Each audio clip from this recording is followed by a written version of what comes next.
Special guest in conversation this week. Don't really know where to begin with this one, actually.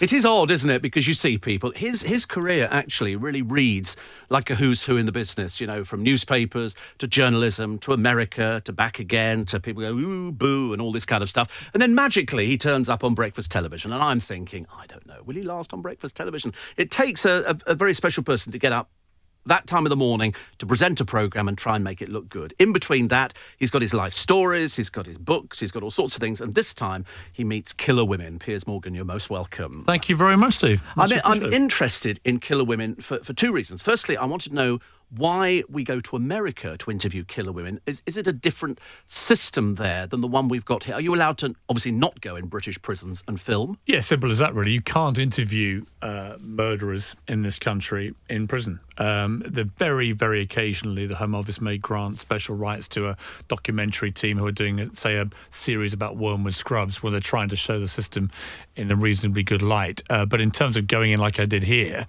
and sitting down with people who've committed heinous crimes, Britain has very different rules about that to the American prison service. Over there, it's remarkable the access you get, because you don't just get access to the killers, you also get, under the Freedom of Information Act, you get the extraordinary access to the tapes of their interviews with police when they're captured, to the video of their court cases and so on. So you build a whole huge picture of the story, the narrative, and the person who committed the crime. So how far back are we going when somebody said to you, why don't you do something about women who kill? Because it's something that never quite sits easy with the British psyche. You know, we know about the Myra Hindleys of this world, and we know over the years there have been poisoners and stuff like that. But these are women who look completely different to all the old-fashioned women we used to see. These are young, very young in many cases. Well, certainly. I mean, last week's show with Erin Caffey, a 16-year-old girl who masterminded the mass murder of almost her entire family, very chilling, and she certainly wouldn't fit the bill of your traditional idea of what a murderer should be. But then what is that? There are so few women in the world who actually pre-plan murder. Most women who commit murder commit it from a crime of passion, you know, yes. A cheating husband, or they punish a child and it goes too far. It's very unusual to find women who have really planned systematically a way to kill. And that's what made me so attracted to the idea of the series, because I thought, what a fascinating area, you know, to meet women who have done this. Why have they done this? What made them killers? Do they have regret, remorse? You know, what is their story? Are these people on death row? They're not, but only because in some cases they were spared by the families of the people they killed. In Texas in particular, it's often left to the family of the dead to decide if they want them executed or not. It's very Wild West, really, and eye for an eye, tooth for a tooth. Yes. It's also extremely brutal, the justice system, in the sense that we have one story that airs on Wednesday, a woman called Amanda Lewis, young woman, mother of two kids, 5 and 6, who... the daughter, age 6, falls in the pool, the garden pool. The emergency services come. They assume it's an accidental drowning. They find their mother trying to do CPR. Anyway, the boy who's there at the time is taken away by the grandparents and suddenly says, "I saw Mummy dunking Adriana in the pool." On the basis of that boy's testimony, there's no other evidence really which amounts to anything. She received life without parole for first-degree murder of her child. When I saw her for an hour, I couldn't decide by the end if she was guilty or if she was innocent. But it's all on the testimony of this boy, and you see the footage of him in court. You see him in court? He's a tiny little boy. Yeah, and then you see him looking across, doesn't even recognise his mother, then he does, and eventually the last scene is absolutely haunting, where he walks away and waves at his mother as he leaves the courtroom. But because he doesn't know what it is. He's never seen his mother again. Now, I've got three sons, all of whom have been that age. The idea that at 5 years old they would be credible witnesses in a murder trial, I find absolutely extraordinary, as I think the British public will. Also the idea that, you know, at the very worst, you have a woman who may have been punishing her child who just went too far, and that's despicable, and she has to be punished. But if that happened here, she might get 15 years or 10 years for manslaughter, whatever it may be. In America, she's 27 years old when she goes into prison. She'll never come out. I mean, she could be there till she's 90. So the brutality of the system is there's no second chance, there's no forgiveness, there's no redemption. And meeting this woman after 8 years, you know, she lost that child, she'll never see her son again. And it turned out that she'd also lost a child when she was 17 to a sort of cot death syndrome scenario. The police there, I felt, really drew a conclusion from that when they found out that she must be some kind of serial child killer. I don't think you can draw that conclusion. There's no evidence to suggest that. And you're left with a really heartbreaking story. Where the truth lies, I still don't know. It's interesting because both of us work in a business where you meet people briefly and you have to sum them up quite quickly because you have to learn to get, whatever you want to get out of them. And if you can't decide at the end of meeting her, thinking, is she guilty? Is she just very manipulative? Is she very clever? Either way, you're right. The system over there, and their prisons look quite nice, actually, compared to some of the archaic buildings we've got. Listen, they're perfectly fine. They're very soulless. Nobody seemed to be living in any form of deprivation. Yeah. It's just the knowledge you're never coming out. I mean, 2 of the people I interviewed were serving at least 40 years, so they may get out eventually, but their family will all be long gone in most cases. But in the case of the woman where there's most doubt, she's never coming out. The system doesn't allow an appeals process. They can't then go through an appeal. No, they can't. She's life without parole. That's it. There is no parole. Yeah. So, it was sort of heartbreaking. Even if you assume the worst case scenario, you feel an empathy for her because she's lost everything in her life. And, she's very articulate, very nice lady to meet. They always are, these people. Well, that's why Rose and Fred West were so successful, right? Because they were an ordinary couple, mass murderers and people who commit these heinous crimes. They don't look like murderers. Right. Because we don't know what murderers look like. Look, there's no actual script for what a murderer is. Most murderers tend to do things from moments of passion, rage, whatever it may be, and instantly regret it. Like I said, the unusual thing about 2 of these women was that they really planned it, and that's very unusual. Yes. Did you pick them, or did the prison authorities say, we have these 3 people? I had the same production team plumb pictures that Trevor McDonald had for his Mafia series and Death Row series. So they had very good contacts with the prison services in America. And they, I think, had a lot of cases that they were able to do. And then you go and do interviews with people and you get into the weeds of the story. And what we looked for was a kind of feeling like the Netflix series Making a Murderer, where there's a bit of jeopardy going on in each case, where even if we know they did something evil, was it from a position of evil? Was it from a position of passion? Was it from love? Was it from whatever it is? What was the motivation for this? How could somebody, to all intents and purposes, very normal person, be driven to stand, as in one case we show on Wednesday, a woman called Rhonda Glover, a beauty queen, former cowgirl, standing over her lover of 10 years and pumping 10 bullets inside him. You think, well, what makes a woman do that? There seemed to be no logical reason why. She claimed self-defense, but she'd been planning this for months. She'd actually gone to a gun range and had practice with the very gun she ended up using and asking for specific tuition on how you kill somebody if you're behind a couch or sofa from a certain distance. Well, that's exactly how she did it. So she was planning right down to the last degree how to kill. And yet she's a beautiful woman. She's very intelligent, very articulate. But there were moments in that interview when she became very scary. And did you fear for yourself? I did. I felt she was psychotic, and yet they never used that as a defence. Her mental health was never brought into question. Because the only thing that worried me was I was sort of sitting there thinking, I hope there's people around you who can protect you. Just should they leap forward? Well, they're not armed, and the prison guards around them are armed. So they could have held you hostage. They could have done anything, really. I got to say, it was very intimidating. Not because they were physically intimidating, but because you knew what they were capable of. Yeah. When you've got a young girl sitting in front of you who ordered the death by guns and machetes of her family. Of her mother, father who lived. The mother was beheaded. The 2 sons were stabbed and shot to death. You think, my God, what is she capable of?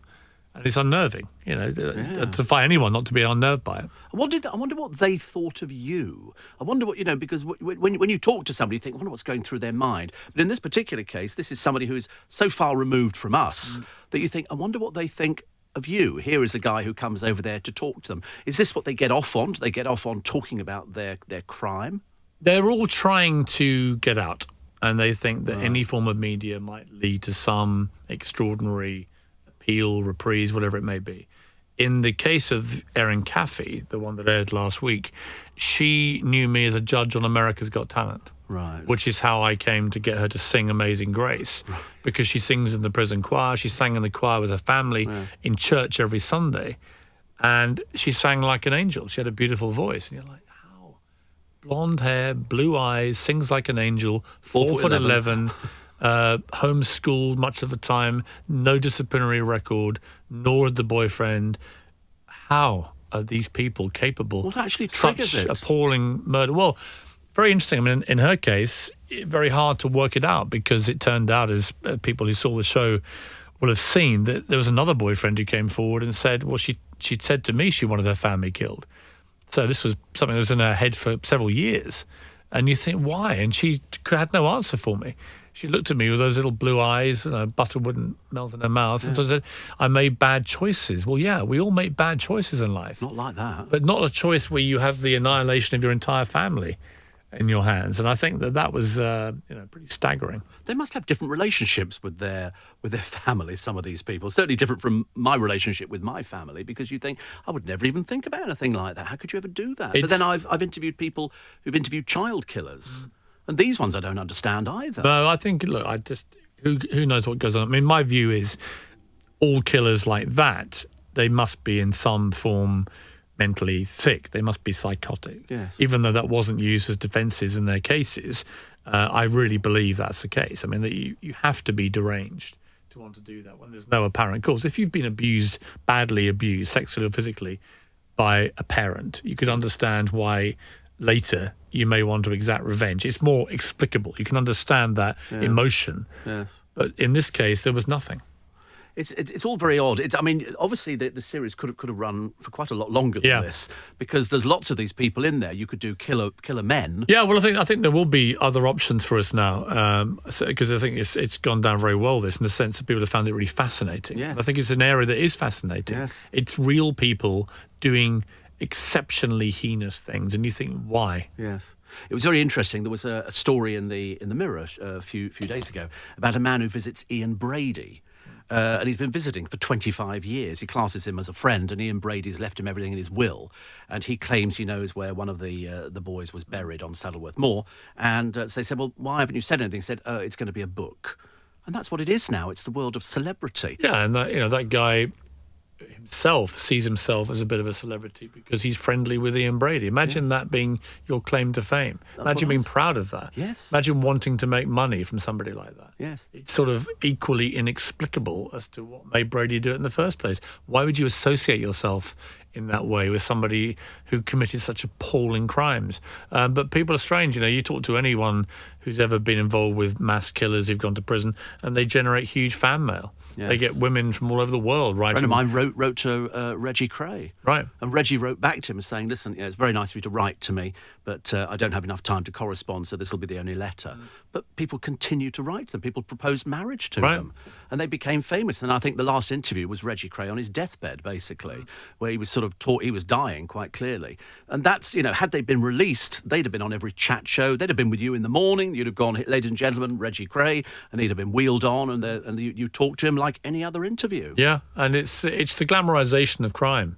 We were very keen in this series not to even remotely glamorize what they had done, but to try and explain what makes people do this kind of thing. In the case of Erin Caffey, I'm sure families all around the country were analysing afterwards, wow, what signs do you look for? Yeah. How do you know? There are no signs. And it's very difficult because there were those obvious signs. All right, very quick break. More from Piers after this. Special guest in conversation, Piers Morgan, who he just seems to have a knack of finding these programmes which tick all the right boxes. And if you do a television programme, A, you've got to be believable on it. Secondly, you've got to appeal to the public. But you seem to walk this thin line, I've noticed. You don't really care that people sometimes go, he's Marmite. I get exactly the same thing, because if you're in the media, you're bound to attract that sort of thing. Do you scour the internet to see if you can find something positive? No, not really. I mean, I think I've got nearly 5 million followers on Twitter, at least half of whom at any one time are probably howling abuse at me. I find it quite funny. I think it's... I deliberately play up to a slight panto villain image, because I think being slightly edgier and more provocative in that way has been, for me, not a bad little brand to have, because there's so many, goody-goody celebrities out there who Surely not. who live up to, as you and I know, completely false reputations. At least I always said, but look, you just take me as you find me. If you don't like it, I don't care. Yeah. Why would I care if you like me or not if I don't know who you are? It's like I'm not seeking popularity. I'm seeking just a reality about the kind of person I am with my opinions. I'm very opinionated, and when you take opinions about things, then you're going to get half the people out there agreeing or disagreeing. Well, if they agree, they're going to like you. Yeah. If they don't agree on enough things, they're going to hate you. Yeah. It doesn't bother me. I think it's just quite entertaining. I like correcting their spelling on Twitter. Oh, yeah, so I do a lot of that. I always go, and then sometimes, if they're particularly abusive, I just delete them and go, now you've got no friends. Yes, exactly. You had me a minute ago to write to, now you haven't got anybody. Well, I like blocking them and saying, I've got to warn all trolls, my blocks are not just for Christmas. There's no way back. There's no appeals process. I say the same. Then sometimes they write back and go, what did I say that offended you? Yeah. And I think, well, you're never going to appear again. You're never, ever going to know. But do you find that goes more with the territory now than it ever did? You see, I blame computers, because before computers they had to write. Yeah. And you could always spot the writing, spidery green, postmarked, anywhere outside of London. And you could then go, right, throw that one away, let's not bother with it. Nowadays, people hide behind emails and texts. And I think it's a jungle, especially on social media with Twitter and so on, because it's the only place that ordinary people can actually fire off abuse at a famous person and have a reasonable chance they may see it directly without some manager, agent, PR. I know this is probably wrong, but I actually find that quite liberating, and I think it's quite healthy for all famous people to have somebody outside their coterie of sycophantic, highly paid staff who actually calls them out occasionally on their behaviour if it's wrong. I think a lot of people I know who are famous find it very difficult because they're just not used to anyone being critical of them directly. I find it quite healthy, and I also find it very, very good to get instant feedback to anything you do. This show, when it airs, this interview, there will be instant feedback on Twitter, good, bad and ugly. Some will love it, some will hate it, some will want to abuse me, some will say I sound like one of the crankies, whatever it may be. It doesn't really matter. It's to me, it's all quite useful feedback for when I do another interview about something or whatever it may be. You pick up on things that really got people going. So to me, it's like a fantastic focus group. I've got 5 million people out there potentially at any one time reading and giving me feedback about everything I do. Well, you pay a lot of money for that in the real world. You never got that as editor. Never got that. I mean, now all of a sudden, I actually did a little book. LBC did a series of books, and mine was So You Want to Be a Celebrity, and it was purely directed at those people and what celebrity culture is. You've done exactly the same. You put people on a television show. There are certain people, they say, oh, you should interview Katie Price. And I go, I don't want to talk to Katie Price. I interview people I want to talk to because I think they're interesting. There are lots of fantastic interviews out there, as you and I know. Some people you think, oh, I'm really looking forward to this. They come in and you go, oh, you weren't actually that exciting. I wanted you to a bit more. But there's lots of falseness within celebrity, and there's lots of reality shows. There's also a lot of protective blanket stuff that goes on where people feel for whatever reason they can't be themselves. You see it with politicians, you see it with famous stars from movies in particular. They don't like to reveal too much behind the veil of their heartthrob image, whatever it may be. I've never been like that. I'd rather just be myself and people judge me accordingly. And that's going to make you polarising. But it's far healthier. I'm not somebody who's different in real life. For my army of fans out there, this is actually what I'm like. Yes, I use the word fans advisedly. Fans advisedly. I was wondering actually who gave you the idea of sticking with white shirt, dark suit, because I always thought that was the easiest thing. Now, it's either Simon Cowell, because I thought he does exactly the same. He has his one outfit that he wears, and then you started doing it, and I thought, this is actually quite interesting. It saves you having to worry about what to wear today. It's going to be a crisp white shirt, it's going to be a dark jacket, dark pair of trousers, end of story. Pretty much. I mean, I think that, you do what you think works for you, and when I worked in newspapers, I always wore a suit every day. Now when I went to CNN for 4 years in America, I wore a suit and tie every day at work, and now I'm on Good Morning Britain, I wear a suit and tie when I'm there. When you're doing radio, thank God, you can wear, as you know, outrageous shirts. I don't call this outrageous. I'm not sure if I'm dressing my age or if I'm dressing under my age. I don't think it matters anymore on radio. I'm looking forward to my radio career, I must say. Oh, I have no doubt, because you seem to have done everything. I mean, when you first popped up on America's Got Talent and all these, and of course Simon at the moment is desperately looking for somebody. They're leaving like in droves. Sharon, of course, has got the problem with Ozzy at the moment, whether or not he did or he didn't. And then Rita Ora's just quit. Nick Grimshaw they got rid of. Ollie Murs, Caroline Flack, it's been a bloodbath, I know. Yeah, there's only him left. I know. So if you're not Simon's idea of a perfect panel, of course. Absolutely, just him. Just have a little cardboard cutter. But again, it's very clever. And I remember him when he was a record plugger. Yeah. With him and Sunita going round. But it's interesting to watch I used to him. get on well with Simon when he was plugging stuff like Zig and Zag and Robson and Jerome. And because I helped him out on the Bazaar column on the Sun when I did it, and he was trying to plug his sometimes god-awful records, as a result, when it came to casting for Britain's Got Talent and then America's Got Talent, he took me out and said, how do you fancy it? You're opinionated, you know the media, you know what kind of acts may or may not spark with the public, because that's what you've been judging every day of your life for 10 years. Would you be interested? That carved out a whole new career for me. So your friendships in this game, they're a thing worth keeping and nurturing, because you never know. You never know when that record plugger trying to bore you about Robson and Jerome is going to be the highest paid guy on television in the world and able to give you a very lucrative job. I've been waiting for 36 years. None of mine have come back. But you're right. It's who you meet on the way up. You'll meet them on the way down again. But for you, Simon, was the turning point. Yeah, very much so. Absolutely, a big turning point. Well, I left newspapers and I was all washed up at 39. Yeah. You were the youngest editor, weren't you? I was the youngest editor ever fired, definitely. And but I sort of lived my dream. I'd already had, I'd had a long career in Fleet Street, nearly 20 years. I edited 2 national papers for 11 years. And I was ready for a new challenge. And so by default, because I was fired, thrown into the street quite literally. And then Simon took me out for lunch and said he had this new idea for a game show. So there's no kind of new faces, opportunity knocks anymore. I'm going to bring it all back. 3 buzzers, 3 judges, I need, and anyway, we were going to do Britain's Got Talent, but as Paul O'Grady's Got Talent. And he was going to be the front man. It was ever called Britain's Got Talent. And then Paul O'Grady, after the pilot, which went brilliantly, it was me, Simon Cowell, and Fern Britton, would you believe, as the other judge. And we were going to be the new show on ITV. And then Paul O'Grady quit ITV in a huff, stormed off to Channel 4, vowed never to work with them again.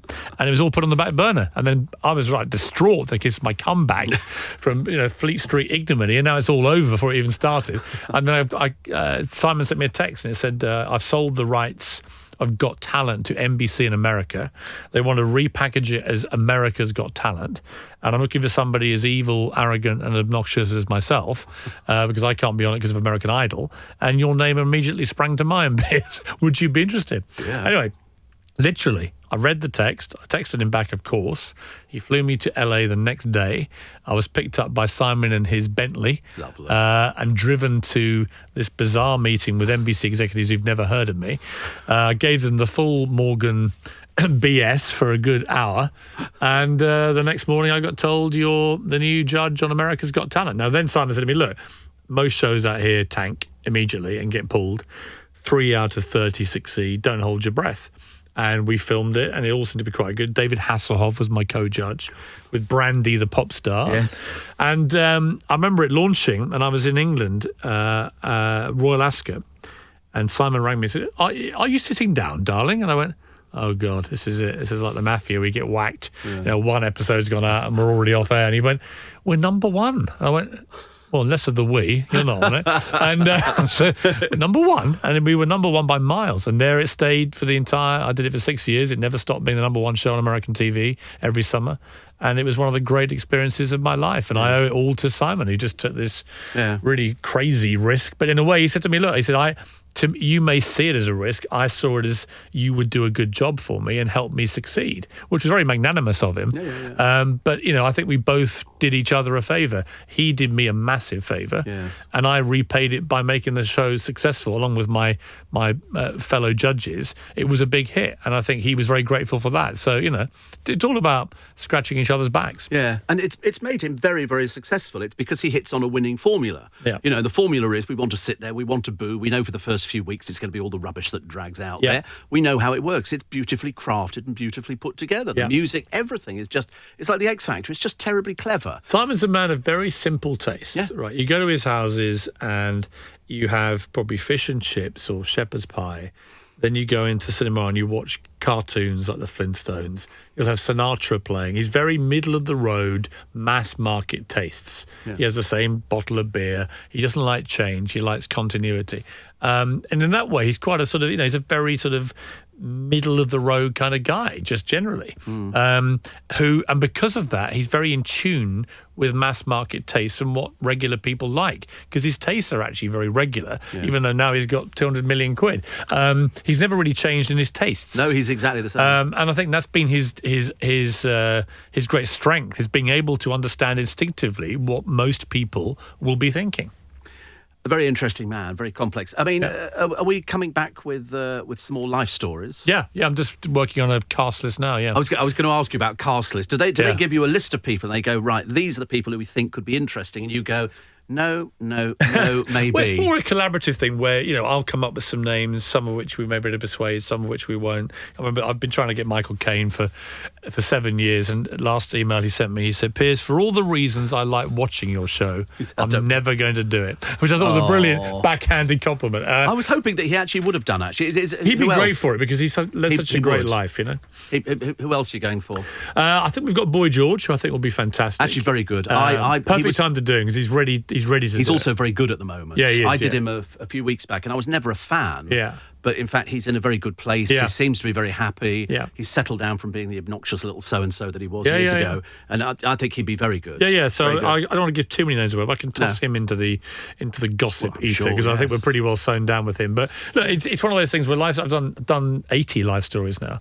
Is it really? Yeah. Who was your worst? It's a dumb question, I know, but it's... Well, I don't like to sort of say who was the worst, other than the ones who are the trickiest, and you might have found this too, the ones who've had lots of therapy and who talk about themselves in a third person, and who, if you ask them how they are, tell you for about an hour, they're the ones best avoided, because they're too robotic and it's all very self-centered in terms of the way they speak about themselves, even if they don't intend it to be. So the best ones tend to be the ones who... Ronnie Corbett was a great show for me. They re-aired it after he so sadly died, and I love Ronnie Corbett. He's a lovely bloke, on and off screen. But it was a lovely show because he was so just genuine. Just a genuinely nice, funny guy with a little bit of an edge to him, and he was just somebody that was a very engaging character to interview and very popular. And at the end, he did this little monologue from the two Ronnies off from his memory. And the whole audience, many of whom were far too young to have ever seen the original, rose as one and gave him a standing ovation. And a little tear trickled down his cheek. And I thought, what a moment. Yes. What a moment to be able to be that close to this legend of my lifetime in terms of comedy. Yes, I agree. I mean, we seem to have lost an absolute stack of people over the last few months. You know, Wogan was a shock for me, and Victoria Wood was a shock, and just David Bowie. David Bowie, and very few living past late 60s, which is Did you ever interview Bowie? I did interview Bowie. I had an extraordinary encounter with Bowie when I was sent to doorstep his hotel as the Bazaar correspondent for The Sun. Always very aptly named, I thought. But I did the column, the Bazaar column. And he'd been at the Brixton Academy the night before, and his thing was he loved Marlboro Light cigarettes. So when he came to Britain in particular, the audiences would throw packets of them on stage, and one of them caught his eye and nearly blinded him. And he had his eye in an eye patch, we were told. So I said, go down to the hotel and see if he'll talk to you when he comes out. Anyway, I went down there, and I called his agent, who I knew, and I said, is there any chance of a few words with him? He said, I doubt it, mate.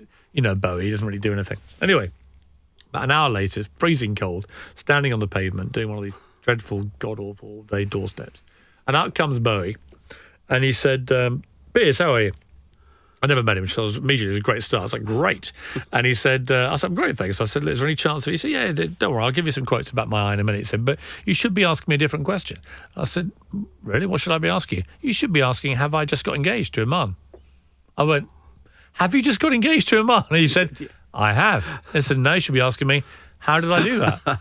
And he went on this half-hour pavement interview about how he'd taken her down on a boat down the Seine in Paris, and he had planned the whole thing, and he proposed marriage with flowers and on bended knee, and he sang Paris in the springtime, but it was October, so he changed the words to... I love Paris in October. Paris in October, and it was just an incredibly romantic interview about his great love for this woman Iman, and we had a splash headline out of it and a spread, all for nothing. And I never forgot it. I don't know why he did that, why he chose me for that world-exclusive interview as it turned out to be, but I was always incredibly grateful to him.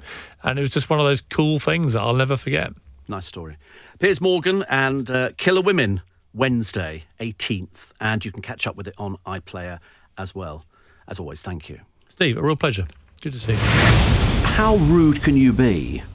on Netflix. I mean, literally, the meeting with them was literally this short. I basically went in, had sort of sat down with them, and they said, "We'd like you to do a special." I said, "Oh, great, okay," and they went, "Oh, well, just tell us when it's done."